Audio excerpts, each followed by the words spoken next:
Chapter 24, The Gym. After a short journey, Mike was now at Big Dick's gym, and what a beat-up joint this was. But then again, what joint around these parts isn't? The place looked more like some metallic dungeon rather than a gym. Old Dick was also a slumlord to a bunch of projects in the district, so Michael wasn't sure if he'd be around or doing slumlord shit somewhere else. Slumlord shit somewhere else? I got the picture of a balding fat guy in a wife beater with really hairy shoulders. Evicting some poor mother of three that spends most of her time working 3 jobs, working her fingers day and night to the bone. Him standing over her, smoking a disgusting looking cigar, laughing up a tar and spit, while the poor woman weeps all balled up on the floor with her babies. And the louder the woman weeps, the louder he laughs. How does my mind come up with this shit? Why do I find it funny? And why does it feel like I've seen it in a cartoon before? That was funny. I just imagined the slumlord being Porky Pig. A yibbity wow. Okay, whatever. That was fun.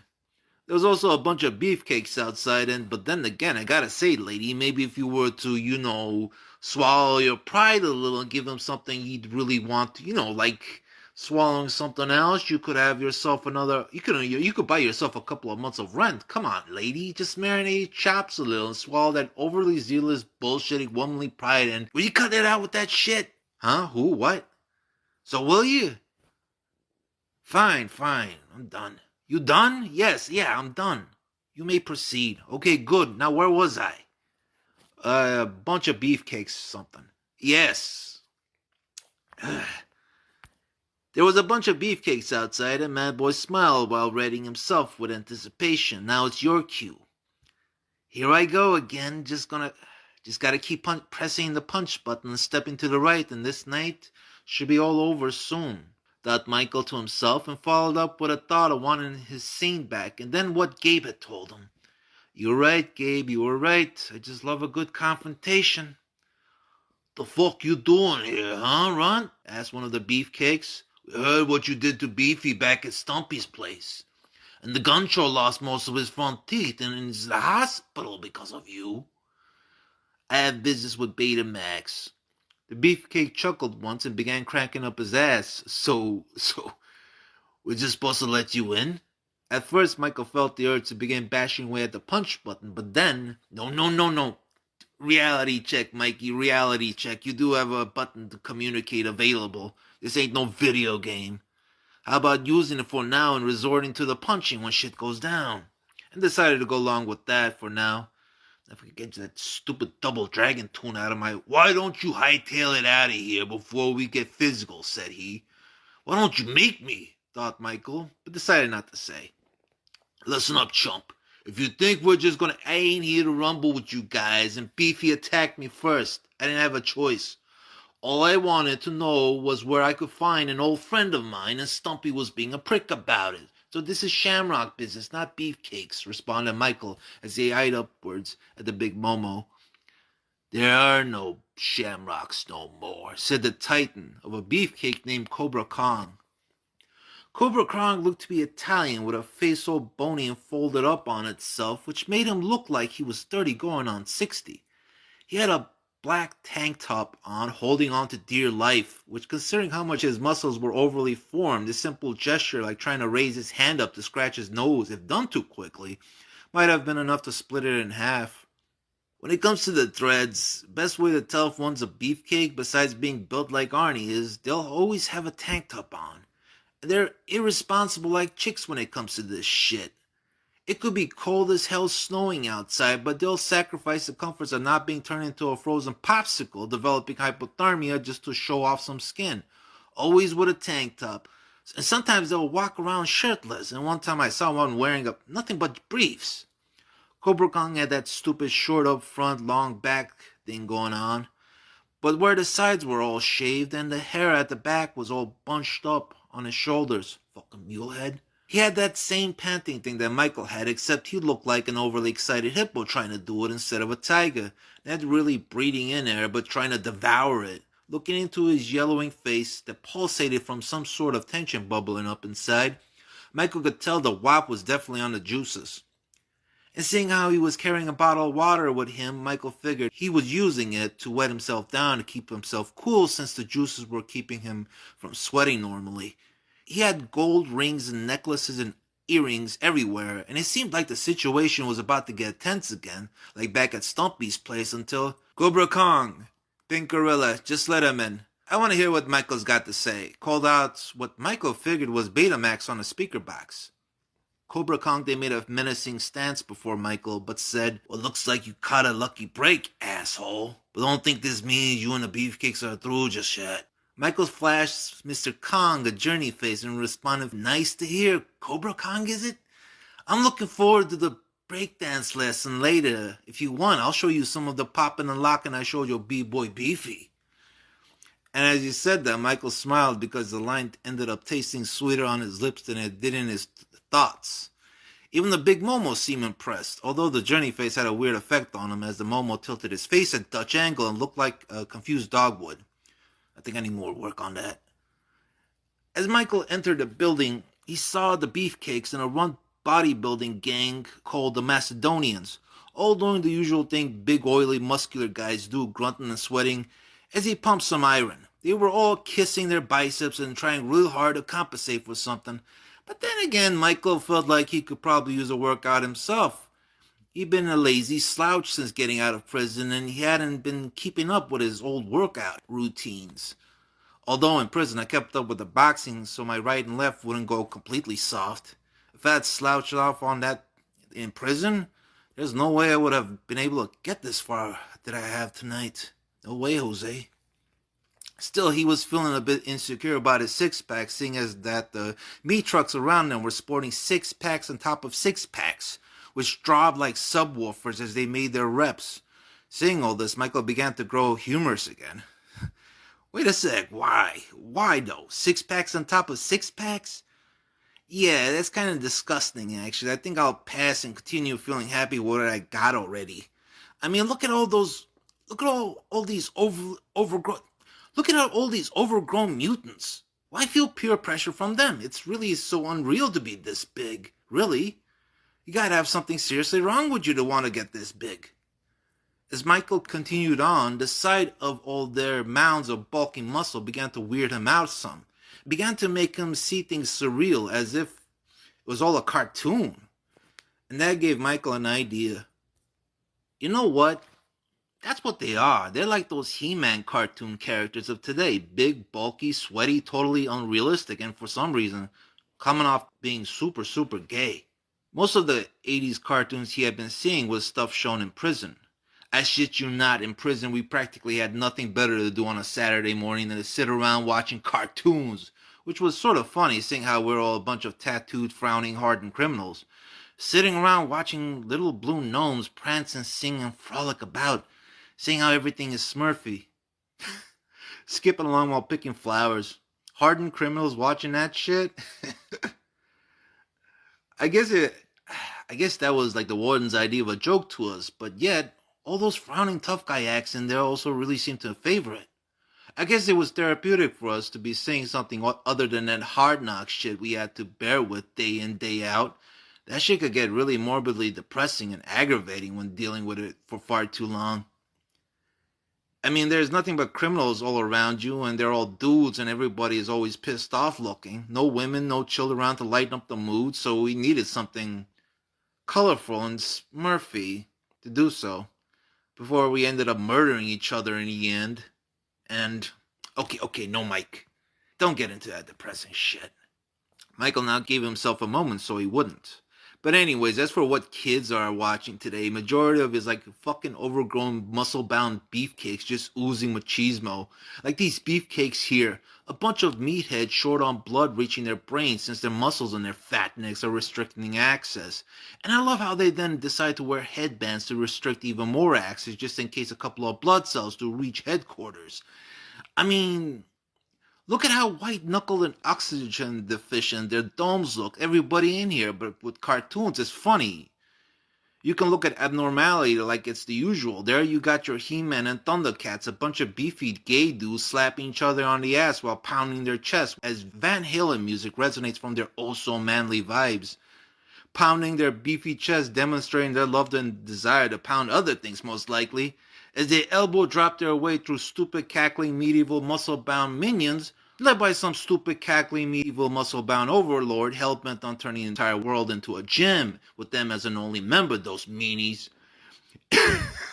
And if you want to work out at their gym, you better wear skimpy hot short shorts ridiculously too short to join, which He-Man then decides to gladly do so anyways, to Skeletor's surprise, making Skeletor shut the fuck up quick with all his cackling and look all what the fuck.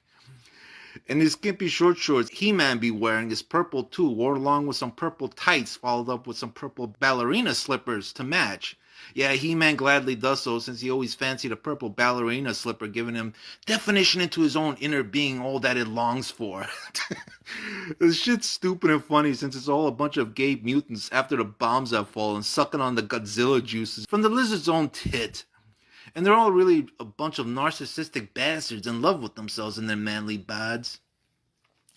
Michael then began to rub his hand up against his six-pack, all very self-conscious like. Oh, and let's not forget about that Thundercat shit. Fucking cat people? Hell, why not? That's what people want to be today. Not just these beefcakes, everyone now in the 80s, fucking cat people. A cat is the very definition of everything that's arrogant, vain, and narcissistic. An animal that's an island to itself and absolutely, positively loving it. And they're all really just pussies too. That's what people want to be today. Cat people. Gay cat people. Meowing at balls of yarn while licking themselves and panting like... And then Michael couldn't help but to realize how he was definitely one of them. In his own way. Arrogant, meowing, licking himself, except no gay shit, of course. Fine, I don't give a shit. I am one of the cat people. Meow, sucker. Just means I get a lot of pussy, since I'm old pussy magnet here, beating that Chitara ass and as she meows me up a storm. Michael then began snickering to himself, but then cut it out once he noticed others were noticing. But anyway, some of today's cartoons are really stupid and weird though too, like those Teenage Mutant Ninja Turtles. I mean, they're turtles that look like people that know ninjutsu, and they're teenagers. I mean, what the fuck? It's all a mixed bag, but wait, I can play this game too. How about middle-aged commie psychic giraffes, or prepubescent Nazi sushi chef orangutans, or, check this one out, Napoleonic mustachioed underwater basket-weaving pterodactyls.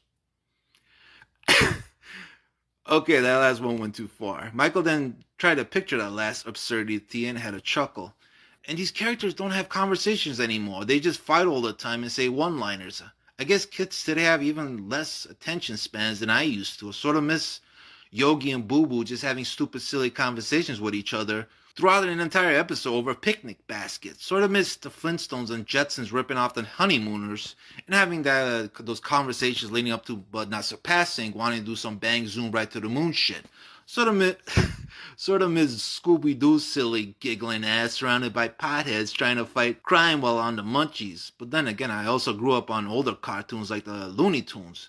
All they were one episode after another of two sociopathic pricks beating the fuck out of each other over the heads with mallets until one went insane and spent the rest of the episode being chased by goons sent in by the nut house, wielding giant butterfly nets to catch the Daffy Ducks. Fuck, I hated Tweety. Such an asshole. Some really violent shit even though there was never any blood involved, so I guess I had both worlds. Then Michael began to notice something, that cartoons did have a way of expressing a zeitgeist of a generation, just as movies did. Well, it makes sense, even though cartoons are made for kids, they're still made by adults. And my personal love of movies has always been trying to understand people in a sense. Well, more of how they want to be portrayed as, not how they really are themselves. People in general are never anything like the movies. But I think maybe with cartoons you can get away with showing things you couldn't in a movie. Not everyone is expecting socio-cultural messages in them, since they are made for kids. So with today's cartoons, I see the formula. All you need to make a cartoon today is muscle-bound beefcakes mutants with in-your-face undertones of homoeroticism, the random mixing and matching of details like turtles and pizzas and ninjas and shit, Cheesy one-liners never really leading to any real conversations. Lots of stupid, pointless violence for the sake of stupid, pointless violence with no story behind it. Cobra attack, Cobra retreat, and then tons and tons and tons of finger-tapping Van Halen music. That or giant transforming robots and then Van Halen. What a bunch of what a bunch of stupid, crazy shit is that, though? Ah, fuck. Why am I complaining about it, though? It's still the type of stupid, silly shit I would actually like. Maybe I'm just getting old and it's harder for me to like new things. But it was one thing to see monstrosities like that in a cartoon, and it was another seeing grown adults trying to reach those feats in real life. Yeah, in cartoons it's all right, but seeing this shit for real scares the ever-loving shit out of me. I mean, not everyone can be a Schwarzenegger, yet everyone seems to want to be one today. This big and this muscular. Hell, I busted my ass to get the six-pack, and yet I'm supposed to feel insecure seeing this shit? Fuck that. And if that's not enough, these guys seem to be totally in love with their bars on an extremely perverted level. Then one of the beefcakes brushed up against Michael, and Michael swore the meat truck had been eyeing him up like a dreamboat. And the beefcake then almost had Michael crawling for the ceiling. Fuck! Don't do that shit. Fuck! Fucking bullqueer. You know, I don't got nothing against gay people whatsoever because I don't give a shit. Plus, I've seen enough gay bashing to make me frown on how cruel people can get when they think they have just cause to bully someone. But fuck, these guys... I know they all eyeing me like I'm the little guy here. They the butch and I'm the bitch, huh? But then Michael smiled as he got all rompous pompous like and felt his old drive. But you know what? Fuck 'em. I could take 'em. Muscles don't make you impenetrable. But too much of it does make you clumsy and slow. Fuck these He-Man. So why don't you guys give me a reason to get all in your face about it, huh? Yeah. Taking a gander of the surroundings, Michael noticed that there were a whole bunch of TVs stacked and mounted all over the place, plus VHS machines and taping equipment. Seeing all this, Michael began to grow curious with what the deal was here. What have I walked onto? Wait a minute. What have I walked onto? Is this looks like a Hollywood set or something, thought Michael. I mean, they're just a bunch of hulking masses spitting that anabolic stuff really meant for horses. What use do they have with such equipment? Are they making a bodybuilding documentary like that one Arnie did? What would a bunch of grunting, sweating, moaning, possibly under the cover Daisy meat trucks be doing with... Okay, maybe it's better I completely drop this line of thought. Once and for all, spoke out Michael as he noticed one of the Momos had paid attention. What'd you say? Asked the Momo. Shit. Think it, don't say it. Nothing. I just got out of prison. I'm talking to myself, spat out Michael as he walked off. The beefcake that overheard Michael sized them up and pictured him off as a wacko. And then all of a sudden, before Michael could grow a bit accustomed to the joint, music began playing from all around. The TVs had started up and just about every rock and roll song made in the last 30 years was being played like snap. It was a mosh pit of guitar riffs and wailing from bands like Led Zeppelin to Slayer to Metallica, Jimi Hendrix, Kiss, AC/DC, the Rolling Stones, Black Sabbath, and The Who. No good music group was spared from this scene. They were all playing at once loud as bloody fuck over the speakers, and it was horrible. Practically an MTV nightmare. What are these Lou Ferrignos? What is Betamax up to? Are they trying to introduce me to the state of mind they're in without the horse fuel? What, you don't like it, son? You don't like music? No rock and roll? What type of creep, pansy, butt fucking twerp square don't like music, huh? Tell me. Dished out a Macedonian to Michael, with biceps the size of bicycles and calves the size of twigs. No way. You got me all wrong, you say. This shit's so like an orgasm in my ears, and I'm coming in my pants just listening to all this, sneered out Michael, with full sarcasm, which the meat truck wasn't able to pick up on. Right, now that's what I want to hear, dished out the meat truck, lips all puckered up with excitement. Fucking momos, they're making the cockskulls look normal right about now.